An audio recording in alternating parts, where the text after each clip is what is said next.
pessoal, tudo bem com vocês? Gustavo do Diário do TST para mais um vídeo no canal. No vídeo de hoje nós vamos tratar de um assunto que vai te ajudar no seu dia a dia, né? Como sempre, os conteúdos aqui do nosso canal. Mas antes de começar, eu queria deixar uma questão para vocês refletirem, né? Quando acontece um incidente ou um acidente, ou mesmo uma geração de resíduos indesejada, ou um produto que deveria ter saído com uma especificação e saiu fora dessa especificação, o que você faz?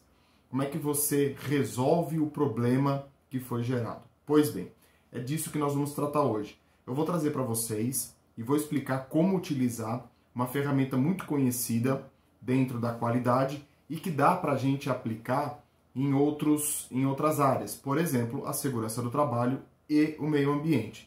Que ferramenta é essa? Diagrama de Ishikawa, ou também conhecida popularmente como diagrama de espinha de peixe. Isso mesmo. Diagrama de causa e efeito também é outro nome dela. Então nós vamos discutir, eu vou mostrar para vocês como utilizar essa ferramenta no nosso dia a dia e como isso pode ser aplicado a uma série de situações que você encontra na sua empresa, no seu dia a dia, e que você pode achar causas desses problemas e assim você conseguir resolvê-los definitivamente. Então é isso que a ferramenta traz para a gente. Você vai descobrir a causa desse problema e vai aplicar uma ação e esse problema não se repetirá mais. Então, bora lá, vamos começar e eu vou te explicar como é que funciona toda essa ferramenta do diagrama de Ishikawa. Bom, então, para começar, falar um pouquinho do diagrama de Ishikawa ou diagrama de causa e efeito, eu vou entrar um pouquinho em vocês com o conceito. Então, qual que é o conceito, né? O que é o diagrama de Ishikawa ou diagrama de causa e efeito? É uma ferramenta da qualidade que foi criada por um japonês chamado Kaoru Ishikawa, lá na década de 50, mais ou menos na época da Segunda Grande Guerra ou da Segunda Guerra Mundial, onde a mudança e as características do padrão produtivo começaram a mudar, né? Lógico, ele vem mudando desde a época que os artesãos existiam, né? Então, quando existia a mão de obra artesanal, ela vem evoluindo ao longo do tempo, e nessa década de 50, logo após a Segunda Guerra Mundial, houve uma grande mudança, ou começaram a surgir algumas teorias, algumas ferramentas. E o japonês Ishikawa definiu ou criou essa ferramenta, dentre outras, que ele utiliza para a qualidade. Então, a princípio, o diagrama de Ishikawa ele foi desenvolvido para avaliação de qualidade. Avaliação do quê? De não conformidades, de problemas, de incidentes e acidentes. No começo, era só para entender algumas não conformidades referentes à qualidade, a produto. Conforme isso foi passando, conforme o tempo foi passando, viu-se que poderia se aplicar essa mesma ferramenta em outras áreas, por exemplo, do meio ambiente e da área de segurança do trabalho. E se você olhar depois que a gente terminar o vídeo, se você começar a enxergar um pouquinho melhor, você consegue aplicar essa ferramenta em N situações, em N momentos da empresa. Porque o foco dela é você encontrar a causa de algo. No nosso caso, a causa de um efeito. Qual é esse efeito? Que eu já falei, uma não conformidade, um acidente, um incidente, uma geração de resíduo indesejada, ou seja, tudo aquilo que está fora da normalidade, daquilo que foi planejado. Então, por isso, diagrama de causa e efeito, diagrama de Ishikawa ou também diagrama de espinha de peixe. Porque você já pode ver aí o formato dela. Ela tem uma característica da espinha de um peixe. Então, contextualizado isso, vamos ver como é que se constrói, como é que eu desenvolvo esse diagrama de espinha de peixe tão utilizado pelas empresas. Então, melhor do que ficar explicando é dando um exemplo. Então, eu trouxe aqui para vocês um pequeno estudo de caso de uma empresa que foi fazer um trabalho na limpeza de um telhado de uma determinada empresa. Então, a empresa foi lá e contratou uma terceira para realizar a atividade de limpeza de telhado e calhas. E aconteceu um acidente. O funcionário caiu e fraturou o fêmur. Muito bem, aí nós estamos com o efeito, com o problema, que é a queda do funcionário e a quebra do fêmur, a fratura do fêmur. Essa é a situação que a gente tem que analisar. Então, como é que eu vou fazer para analisar isso? Próximo passo: entender as ferramentas ou as metodologias ou as categorias que nós vamos utilizar. Eu recomendo que você utilize essa do 6M, que é também conhecida, né? Existem outras, mas eu costumo aplicar essa. No dia a dia é mais fácil e mais prático. Então nós vamos olhar para o problema sobre o aspecto do método, que nos diz respeito à instrução de trabalho, procedimento, como que é realizada aquela atividade. Nós vamos analisar sobre o aspecto da mão de obra, então, perfil, qual é o profissional, como é que esse profissional está qualificado, capacitado, o perfil dele é adequado para a atividade que ele está realizando ou não, né? Depois, vamos olhar para a máquina, então, aquela máquina que está sendo utilizada, aquela geração, aquela usinagem, por exemplo, né? Nós estamos falando da queda, mas transportando para uma usinagem, aquele centro de usinagem, como é que está adequado, como é que ele está adequado, foi feita manutenção, não foi feita manutenção, então é sobre essa ótica que nós vamos olhar, né?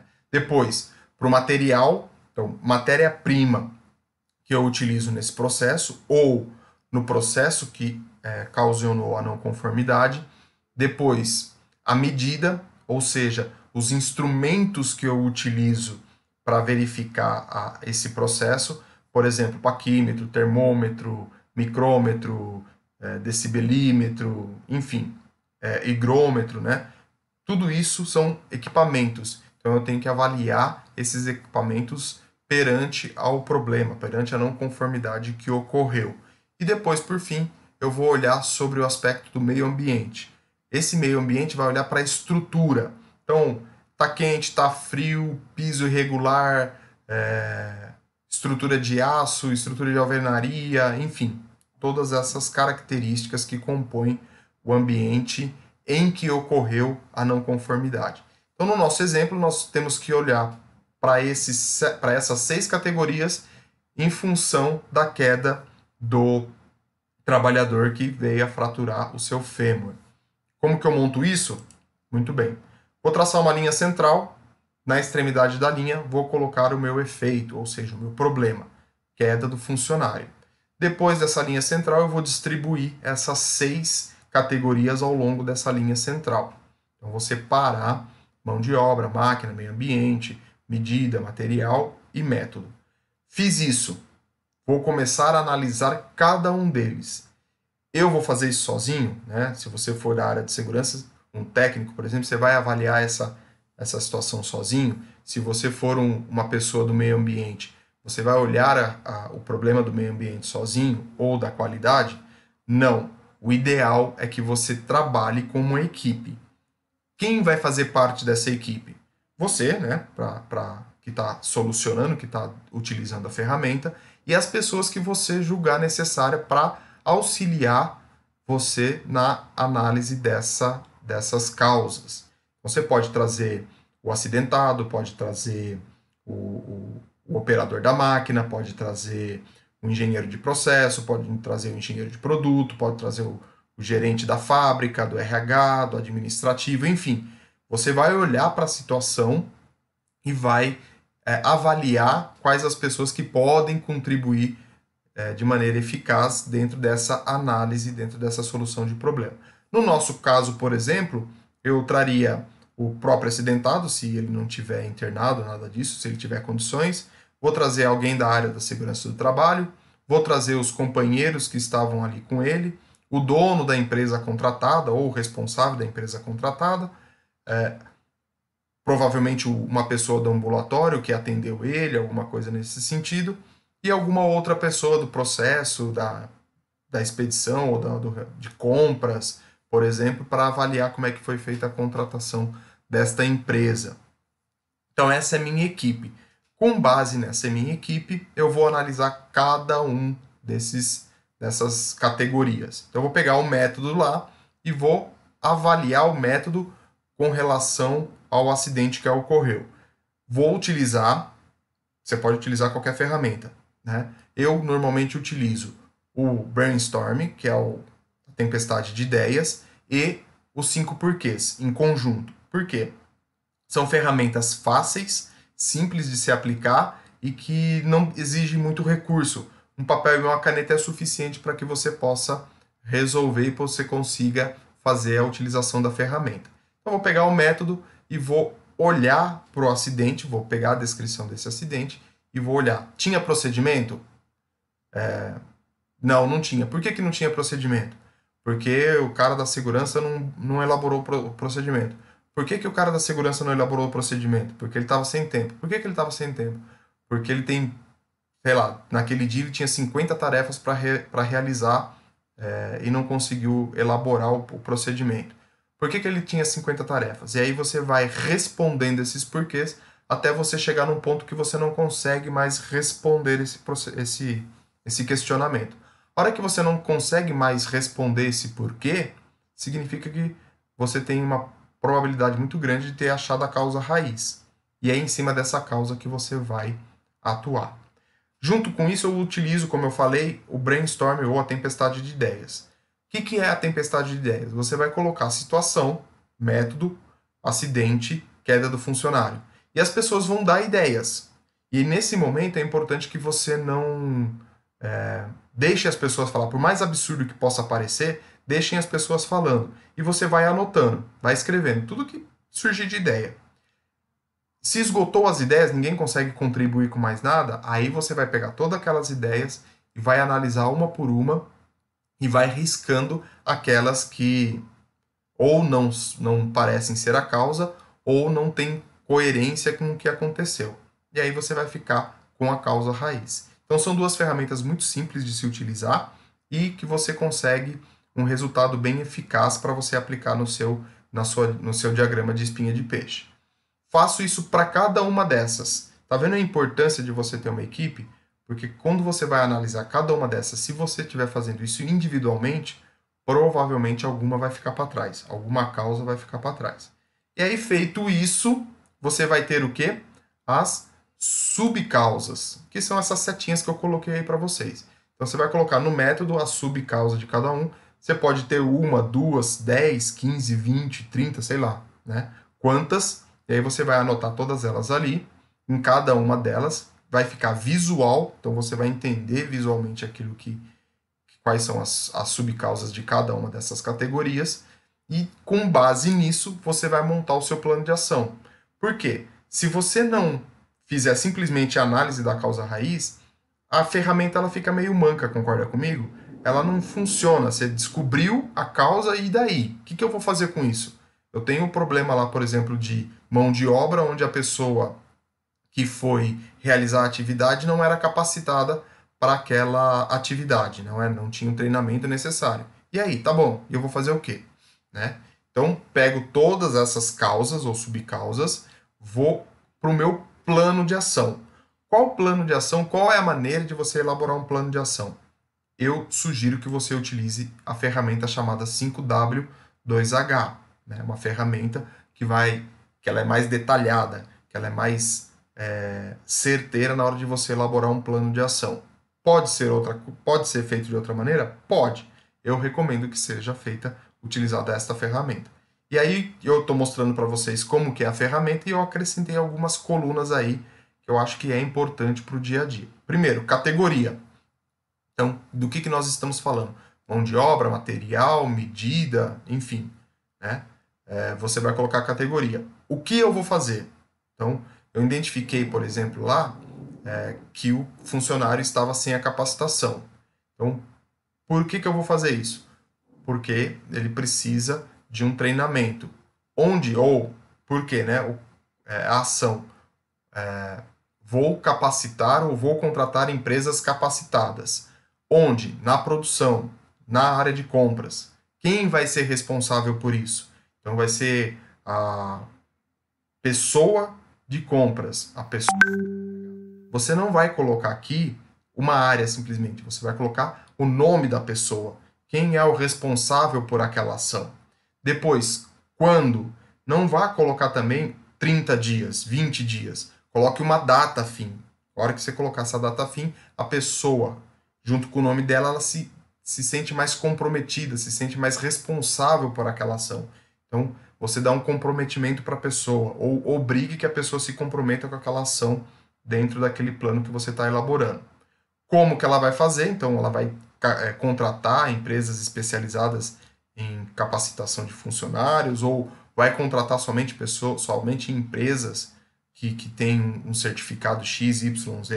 Então, você vai dizer como que vai ser feito. Se envolver algum custo, você coloca o valor ali e o status. O status é em aberto, em análise, concluído, atrasado. Uma coisa que eu não coloquei, mas também é interessante você colocar, um campo de observação. Então, você pode relatar ali qualquer coisa como uma observação para quem for ler aquele plano de ação. E, por fim, a priorização. A empresa, normalmente, quando você faz uma análise dessa, você não vai chegar a uma única causa. Você vai chegar a várias causas, como a gente viu. Quando você chega a essas várias causas, a empresa não tem capacidade, normalmente não consegue resolver todas ao mesmo tempo. Normalmente, pode ser que a sua empresa consiga. Se conseguir, ótimo, melhor ainda. Mas caso não, você vai ter que priorizar. E como é que eu posso priorizar? Algumas ideias, algumas dicas. Você pode priorizar pelo custo, se for o caso, né? Então, começo pelo mais onde o investimento vai ser maior ou onde o investimento vai ser menor. Eu posso priorizar pela severidade, então aquilo que é mais severo eu trato primeiro e depois eu termino com o que é menos severo, e a severidade você que vai determinar. Então você pode colocar, por exemplo, eu tenho risco de morte, esse aí é o mais severo para mim, e aí depois eu tenho o risco de lesão, de uma simples lesão, é o menos severo. Você vai caracterizar ou você vai priorizar da maneira que você achar melhor. Ou então você pode fazer pela probabilidade. Aquilo que é mais frequente eu resolvo primeiro, aquilo que é menos frequente eu resolvo depois. Esse também, questão de frequência, vai de acordo com a sua empresa, né? Se você olha que aquela situação tem uma tendência a acontecer várias vezes, primeiro. E aquilo que acontece menos vezes, você resolve depois. E você que determina a frequência. Ou então, você pode ainda fazer uma mescla desses dois, né? Então, multiplica um com o outro, soma um com o outro, e aí você que vai dar essa característica também é uma maneira de você priorizar essas ações. É importante você priorizar para você saber qual rumo você vai tomar, onde que você olha, o que você faz primeiro. É muito importante isso. Então, com isso, a gente consegue fechar a utilização prática dessa ferramenta no seu dia a dia. Então, é importante você aplicar o diagrama junto com o plano de ação. Ficou curioso? Detalhe, né? Isso daqui faz parte de um sistema de gestão. É uma ferramenta do sistema de gestão, seja integrado, seja da saúde e segurança, seja do meio ambiente. A tendência hoje é que as empresas tratem qualidade, meio ambiente, saúde e segurança como um sistema de gestão integrado. Ficou curioso? Quer saber mais? Quero implantar o sistema de gestão integrado na minha empresa, que eu utilizo essa ferramenta. Quero melhorar a gestão da minha saúde e segurança do trabalho.